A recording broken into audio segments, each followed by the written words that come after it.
pessoal, eu sou o Alê. E eu sou a Mari, dona da Contracapa, e essa é a última parte do nosso especial de fim de ano. Agora sim, em vídeo. Como vocês devem ter visto, a gente não conseguiu gravar a primeira e a segunda parte desse especial, por isso a gente fez elas em forma de texto, mas agora sim, mantendo a tradição, vamos gravar a última parte desse especial falando pra vocês sobre as nossas 5 maiores expectativas pra 2017.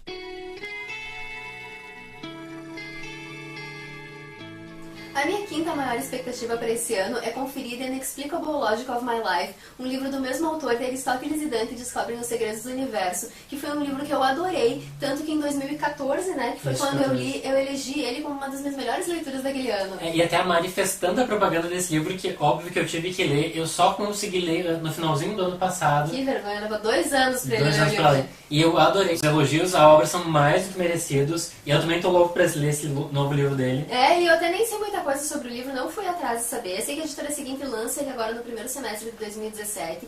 E pelo que eu sei, é a história de um menino, eu acho que ele tem assim, uns 17 anos, é um adolescente, e ele tá passando então por uma fase de amadurecimento e de muitos questionamentos a respeito da vida dele e do futuro dele. E um desses questionamentos é o relacionamento dele com o pai adotivo dele, que é um gay. Então, eu não sei, eu acho que não é uma premissa assim tão sensacional, mas a de Aristóteles e Dante também não era. E ele conseguiu criar uma história tão envolvente. O livro é incrível, o livro tem a história bonita, ele é narrado de uma forma bonita. E eu lembro que até na época eu dei uma chance pra ele porque ele era uma aposta muito grande da editora. Eu lembro que eles fizeram muita força na divulgação do livro e eu disse, tá, tudo bem, vale dar uma chance, e eu me apaixonei pela história, então acho que tem tudo para acontecer com essa também. E a minha quinta maior expectativa para 2017 é a série Lorien Legacies Reborn, o primeiro livro, Generation 1, sai em junho de 2017 e eu estou bem ansioso para ler. Para quem não sabe, essa nova série é um spin-off de Os Legados de Lorien. Eu terminei essa série no finalzinho do ano passado e foi uma série que me surpreendeu demais. Quem acompanha o blog sabe que no início eu não gostava muito do protagonista, eu achava ele muito imaturo. Uma das coisas que me impressionou muito foi ver como ele amadureceu e como todos os personagens evoluíram ao longo da história. E acho que o ponto que mais me fascina nessa série é que eu comecei lendo achando que ia ser só mais uma aventura. Mas não, o autor consegue trazer uma reflexão para a história que eu não esperava que fosse acontecer. Então, juntando isso com o fato que o autor sempre consegue misturar aventura, sci-fi, thriller, suspense, tantos gêneros diferentes, uma mistura que funciona. E ainda assim tem uma narrativa que é muito envolvente, então não tem como eu não querer ler o spin-off. Difícil falar sobre o spin-off, porque foi só noticiado que vai ter o spin-off, a data de lançamento, mas não saiu uma sinopse ainda. Quem leu o último livro já consegue imaginar qual vai ser o rumo desse spin-off, mas eu não quero entrar em detalhes para não dar spoiler para quem ainda não conseguiu conferir o último livro.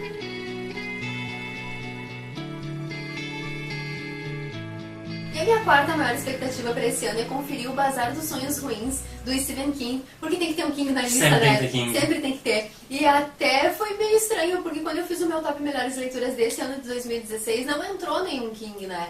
Eu li alguns livros do King esse ano, mas nenhum deles foi aquela coisa assim, o melhor do King que eu conheço. E eu me dei conta que nos últimos anos, tanto em 2015 quanto em 2014, os livros do King que entraram no meu top melhores leituras do ano foram livros de contos. Em 2015 foi o Escuridão Total Sem Estrelas e em 2014 foi o Quatro Estações. E até sobre o Escuridão Total Sem Estrelas, a Mari fez tanta propaganda do livro que eu também... O livro é ótimo, gente. Que eu também preciso ler. Eu inclusive comprei o livro agora numa promoção da Saraiva, eu quero ler esse ano. E até é engraçado, porque acho que foi ano passado, né, quando a gente estava gravando o vídeo do Top 5 do ano, a Mari começou a fazer sinopse e deu um conto. E a minha reação é impagável. A reação dele foi hilária, gente. Ele ficou muito chocado. Muito chocado, eu acho que é. Pensa, eu fiquei chocado só com a sinopse do conto, gente. Eu tô louco pra ler esse conto. Não, e o livro é todo excelente. Isso é difícil também, né? Que em livro de contos, todos os contos têm uma mesma qualidade. Então, pra quem gosta do King, é um livro fantástico. E por isso eu tenho muita expectativa pra conferir o Bazar dos Sonhos Ruins, até porque é um livro... Tanto por eu estar me dando muito bem com livros de histórias curtas do autor, como também porque eu acho que foi um livro muito bem recebido lá fora. Então a Suma tem previsão para lançar ele agora em 2017 e vamos ver, né? King é King. King é King. Mesmo quando é o melhor, ainda assim é muito bom. Muito bom e é melhor do que a maioria das coisas que a gente lê. E a minha quarta maior expectativa para 2017 é o Apanhador no Campo de Centeio. E, pra ser sincero, eu nem sei por que eu tenho tanta vontade de ler esse livro. porque ele tá na minha lista de desejados há muito tempo, e eu só não comprava porque essa edição tem um preço absurdo, tipo, é R$70 o preço de capa. E eu consegui comprar agora na Black Friday, mas... E como é que livros que a gente sempre ouve falar, e o Salinger também é um autor super reconhecido, super renomado. Pra vocês terem uma ideia, acho que o livro é tão conhecido, tão famoso, tipo, não tem sinopse, as orelhas estão em branco, e esse é o único livro que essa editora publica, então... O livro se sustenta por conta própria, por conta própria. Não precisa saber absolutamente nada sobre ele, a não ser que é. Então, tipo, por ser um livro clássico da literatura norte-americana, por ser tão elogiado, tanto o livro quanto o autor, eu tenho essa curiosidade de muito tempo. Mas não sei sobre o que se trata a história em si, e eu acho que eu já devo ter comentado por aqui que quando eu pretendo ler um livro, eu não gosto de ler a sinopse, porque eu quero me surpreender com a história. Eu tenho a menor ideia do que esperar do livro, mas... Vai ser uma surpresa e tanto. Vai ser uma surpresa e tanto, mas espero que seja uma surpresa boa.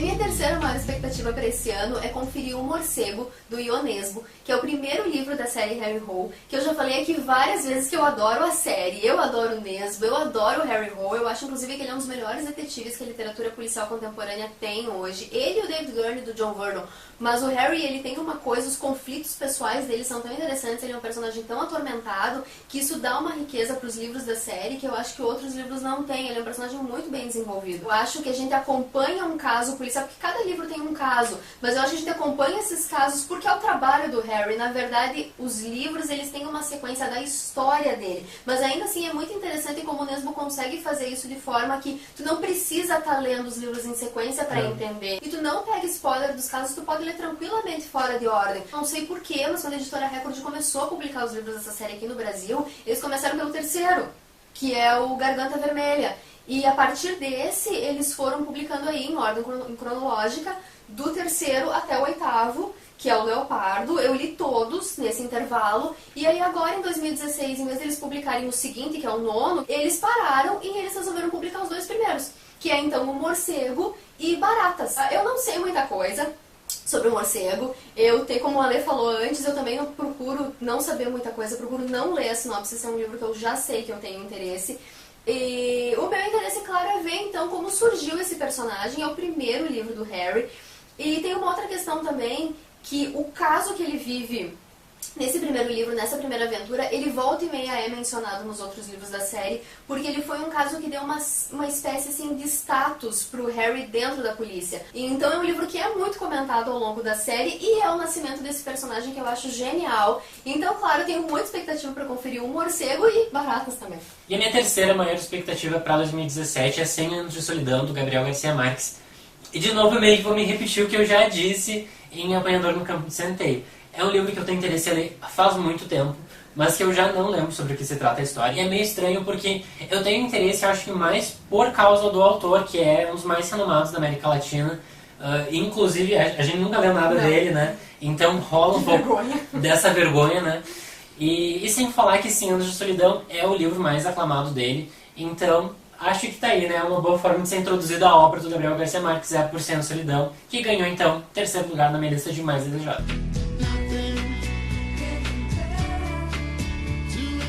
Minha segunda maior expectativa para esse ano é conferir O Labirinto dos Espíritos, do Zafón. E eu até acho que a gente já pode passar pro próximo, porque, gente, eu não preciso dizer nada, é um Zafón, eu tô louca pra ler esse livro, porque ele é um Zafón. E esse livro, eu até fiquei surpresa em saber, ele é o livro que encerra a série do Cemitério dos Livros Esquecidos, que eu achava que era uma trilogia, eu achava que ela já tinha terminado. E então eu fiquei duplamente empolgada quando eu soube a respeito desse livro. Primeiro por ser um Zafón, segundo por ser um livro da série Cemitério dos Livros Esquecidos, que é linda. O Zafón faz ali uma mistura de gêneros dentro dos livros dessa série, que é maravilhosa. E a narrativa dele é belíssima. Eu acho que essa é sempre a primeira coisa a ser falada quando se trata do Zafón. Eu não tive uma experiência muito boa com o Zafón, mas isso tem que ser reconhecido. A narrativa dele é fantástica. E que o Alê também foi premiado, gente. O único livro dele que ele leu do Zafón foi o único livro ruim que o Zafón escreveu. Então eu fiquei empolgadíssima quando eu soube desse livro. E a única coisa que me assusta um pouquinho a respeito dele é que parece que ele tem em torno de 1000 páginas. Tipo, eu acho que o Zafón anda conversando com o King ou mais, sim. Pode ser também, porque nenhum dos outros livros dele é assim tão longo. Mas a gente quer saber, o Zafón publica tão pouca coisa, e como eu disse, o texto dele é tão delicioso, enquanto a gente lê, que não me interessa se ele tem 1000 páginas, eu não vejo a hora de ter esse calhamaço na minha mão e eu tenho certeza que vai ser uma experiência maravilhosa. E a minha segunda maior expectativa para 2017 é Firefight. É o segundo livro da série Os Executores, que começou com Coração de Aço. Para quem acompanhou o nosso especial sabe que Coração de Aço foi a minha segunda melhor leitura de 2016. E esse livro me empolgou demais, gente. Para quem não sabe, então, sucintamente sobre o que se trata essa série, por algum motivo desconhecido, pessoas normais desenvolveram superpoderes. Só que, ao invés de se tornarem super-heróis, elas se tornam super-vilões. Essas pessoas, então, são chamadas de épicos e eles controlam cidades, eles se tornam ditadores. E os executores são um grupo de pessoas, então, que tenta derrotar épicos. E é nesse contexto que a história se desenvolve. E eu acho que o que mais me surpreendeu, o que mais me impressionou foi a habilidade do Sanderson em fazer uma trama impecável. Todas as pontas são amarradas. Ele deixa pistas da história o tempo todo, mas eu, pelo menos, não consegui pegar a forma como ele estava montando esse quebra-cabeça. E é só o primeiro livro da série, né? Ele é basicamente uma introdução para esse mundo, né? Ele é só o primeiro livro, mas ele não parece que é só o primeiro livro, porque geralmente o primeiro livro de uma série ele é bem introdutório.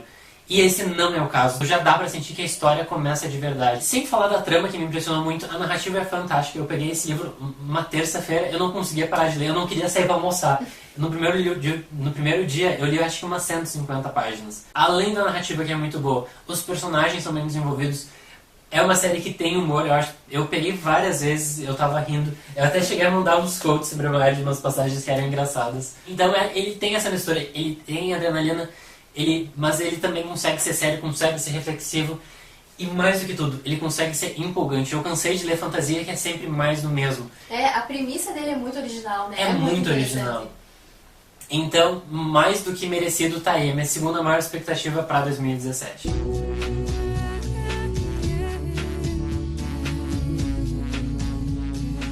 Minha maior expectativa para 2017 é conferir o livro dos Baltimore, do Joel Dicker, que para quem não está associando o nome do autor, é o mesmo autor da Verdade sobre o Caso Harry Q.B., um livro que eu amei, que a gente amou, né? Foi uma das melhores leituras de 2014. Eu acho que desde então não teve livro que se comparasse. Que impactou tanto, como que envolveu tanto como o Harry Q.B., né? E é um livro, assim, é um dos meus queridinhos da vida. Eu acho que o teu também, né?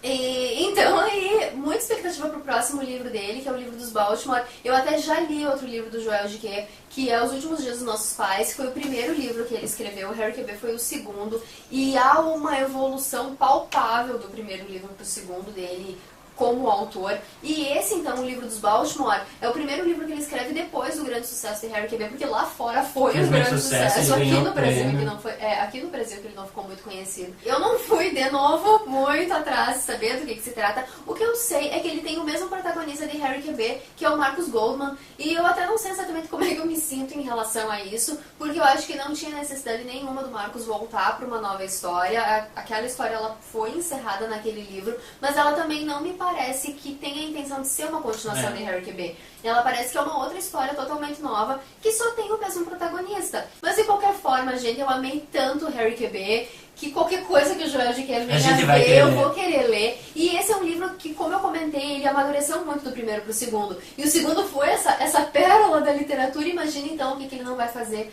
agora pro terceiro. E minha maior expectativa para 2017 é uma repetição do top do ano passado, gente. Ano passado, O Pistoleiro, o primeiro volume da série A Torre Negra, ficou em quinto lugar.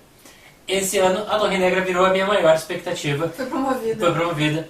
Eu só tenho o primeiro livro em mãos, que é A Escolha dos Três, que inclusive já comecei a ler, é a minha primeira leitura do ano. Sobre O Pistoleiro, o que falar de O Pistoleiro? Foi uma leitura que me surpreendeu demais.